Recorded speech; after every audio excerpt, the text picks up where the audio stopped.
And welcome back to the show. Our next guest is an innovative leader that's actually serving the intersection of education, as well as authentic impact, as well as social justice. She currently is serving in many roles, strategically focused on cultivating excellent education and also equipping for justice and community empowerment. She released a book that's helping people notice the violent connotations in their language. And joining us to share a little bit more, we've got the author of the Non-violent Vernacular, Dr. Shenequa Pierre. And Dr. Shenequa, good to have you. Good afternoon. Thank you so much for having me. Really excited to be here with you all this afternoon. Well, thank you. And I think when we talk about the work that you do, it's going to be pretty interesting for some of our viewers.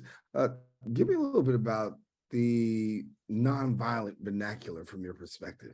Sure. And so, in looking at society, we have normalized violence in our language. It's been so receptive to our daily conversations. And so, a prime example, I'm going to kill two birds with one stone, right? Why we have to kill the birds? Potentially, it could be an opportunity to feed two birds with one scone. And it's like a flip on positivity, which triggers our mindset to be able to think in a way where we are positively narrating situations and conversations or circumstances. Studies have shown that, like, people that have participated or have been in domestic violent situations or have had instances in their life where they've been exposed to verbal trauma or verbal abuse are triggered by a lot of the things that we say in our everyday language. And so my goal was just to bring awareness to our words, not trying to change the world in one day, but definitely trying to change our perception and how we see things with one book, with the hope of it being that we begin to pay attention to how we become desensitized, but then learn an alternative way in speaking that promotes positivity. But at the same time, when we think about positivity, it's almost like the secondary. Our minds, our ideas sometimes are always conditioned to go negative. We'll see the glass half empty as opposed to being half full. Why is it Mhm. that we are so attracted, or so negativity becomes our impulse? Because as you talk about, positivity, that's a great thing. But the reality is that's not always our first our first pull. I would say because it's so much easier to be able to kind of state what's been normalized and what you've been conditioned to. If you look at today's articles, social media, what catches the eye is usually a negative title or something that grasps your attention, whereas positivity or positive narration is something that is a rewiring. And so it's something that I tell my teachers: if you want a student to replicate a certain behavior, you would want to repeat it versus always telling them what they're doing wrong. What about if you tell them what they're consistently doing right? And studies show that once you repeat something, particularly, the probability of it happening more frequently increases. And so if you are consistently pointing out the positive things that's happening, what you're triggering inside of your mind is the ability to adapt to a new perspective or a new way of finding that promotes for positivity. Dr. Shanika, I know that you have a book out too, and so I want you to take a little bit of talk about what was the impetus behind the book and why did you decide to write it? So I in the latter stages of my dissertation, I focused just a lot on language. I'm a linguist by nature, and I am enamored with words. I love words. I love the understanding the etymology behind what words mean and how when we put them together, how they can yield an impact or an influence.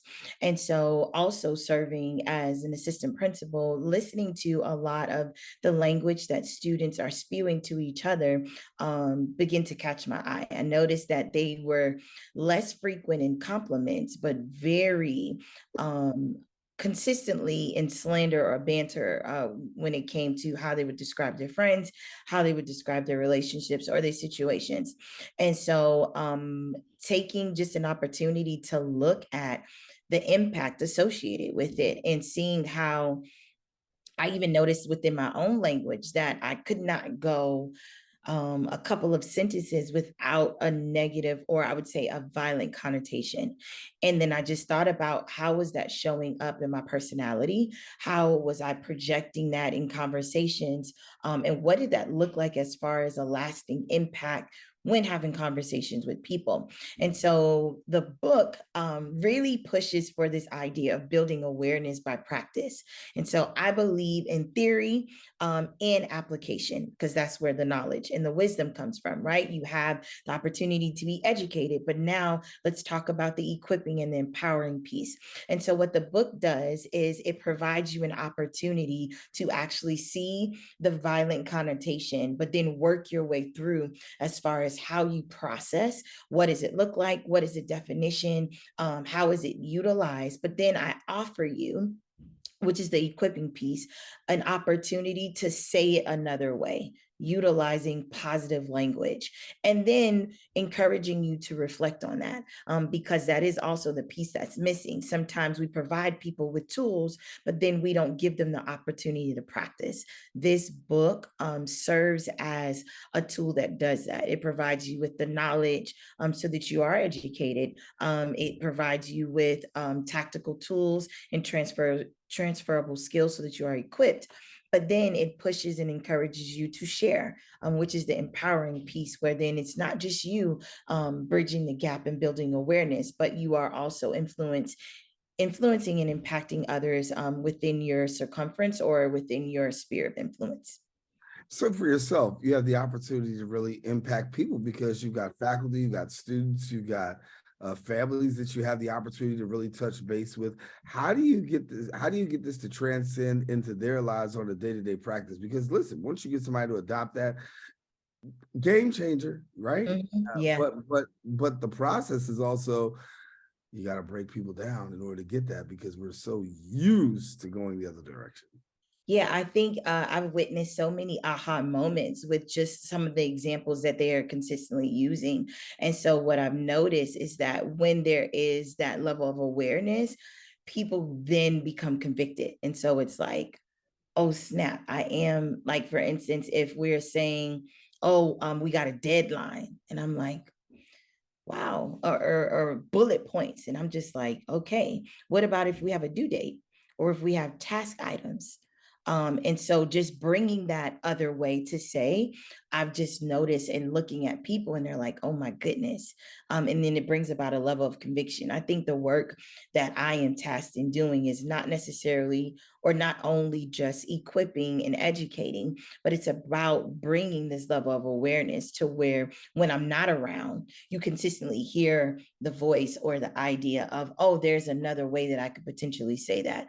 And I think that that is a muscle that we as people need to begin to practice a little bit more frequently, because it can be a habit that then becomes something that can be monumental when it comes to our speech, when it comes to our language, and then most importantly, when we interact with people, knowing that if words have the power to help or hinder, or words have the power to bring life or to destroy, how are you utilizing your words? If you notice that 80% of your vernacular is laced with violence, what are you doing? Are you really helping or are you hindering? Are you bringing life or are you killing? And just that statistic alone brings a level of awareness and conviction that really encourages people to do and to say things in another way. So for yourself, what can give us some tips as to what we can do? Because obviously, there's some things that we can do in our day to day, maybe that can flip this a little bit. So, what are some common things that maybe we can be practicing to really develop a more positive lifestyle, more positive vernacular? I think one, just becoming comfortable with being aware. And so, what started me in this process is literally listening to some of my conversations and beginning to jot down and chronicle the negative or the violence stanzas or phrases that I'm saying, and then thinking about what's another way to say it, especially if the world that we live in, you see so much violence. And the goal is not to be so desensitizing. And the fact that this is normalized is perpetuating such a numb culture. And so for me, I pride myself, or I just think about, if my goal is to be impactful in a positive way, how am I leading that charge? And so it's what I say, and really pointing in on this idea of language as a vehicle, as a tool that can connect or bridge the gap. And so, one, being very aware of what it is that I'm saying. And so taking time to process what actually comes out of my mouth. And it seems super cliche, but it's like, think before you say. Right. And so if I want to say something, I'm not automatically just spewing verbiage. I am literally thinking about what it is that I'm saying, taking some time to process, and then even incorporating some writing where it's like, before I say this, let me write this out. And if my goal is, again, to bring about awareness, where I am speaking in nonviolent vernacular, I am looking at what I'm saying and I'm retracting those things and interchanging them with positive language. I want to get an opportunity to talk to you about the you're sharing with women in leadership, and I know that you have the opportunity to speak into the lives of young women leaders as well. So a little bit about that. Sure. I've had a nonprofit for 12 years. It's entitled GEMS, Girls Empowered and Motivated to Succeed, where we focus on advocacy, awareness, and action. And I've had the luxury of being able to mentor almost 350 young ladies, ranging from the ages of 12 to 21. And I would say in my latter years, industry identity is more so for older women that are in their industries, and they want to be able to kind of cultivate an identity that fosters themselves in ingenuity, intelligence, and innovation. And it's been an honor to be able to even partake in people's lives, by, one, sharing my narrative and my story, but then utilizing life's failures and experiences to provide transferable skills to build impact and influence with those that I encounter. And so, not only just talking and speaking, but mentoring, that is a practice. And so, utilizing my life as a blueprint, as an architect, to be able to kind of sculpt out business plans, sculpt out what it means to think through career and action, understanding your identity. I would say the latest conversation I've been having frequently is just how you show up in spaces.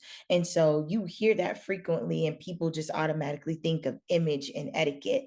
But I'm thinking and talking about, how do you show up and take up space? And so, what does that look like for you, embodying an environment where you begin to have the environment acquiesce to who you are, to where you show up fully as your true, authentic self, and not feel the need to be muzzled or belittled because of your counterparts? As a woman of color, and as a woman of color in leadership, unfortunately, that has been my plight. But I've learned to be able to not just have a seat at the table, but be a table, so that others can either pull their seats up, or we can be the legs and feet that continue to execute on whatever vision that we put in place. I think by having that perspective, I'm allowed to use my failures and my mistakes as opportunities for other people to learn new initiatives, new stories, new understandings. And it's been very empowering, and it's liberating to be able to share my stories and not see my failures as a final destination, but one that has been cultivated in the way that can serve as a lesson for others along the journey. Well, before we go, I want to give the opportunity for you to be able to share with others exactly how you can they can get connected to you, the work that you're doing, and go from there. Sure. So you could follow me. Oh my gosh, that's so funny. Follow me on Instagram at Dr. Shenequa Pierre. It's the same thing on Facebook, or we can connect via my website. My website is www.shenequapierre.com. The nonprofit that I was referring to is www.girlsmotivated.org. We are looking for new partners and new young ladies, new gems to join. And so if this sounds like a fit for you and you're looking to be able to change your trajectory or even build onto what it is that you're doing, I'd love to connect with you so that we can continue to grow together better. All right, Dr. Shenequa Pierre, we got to leave it there, but thank you so much. Quite inspiring, and also a different perspective on how to look at things, and appreciate it. Appreciate it. Thank Thank you you. so Thank you for much. having me.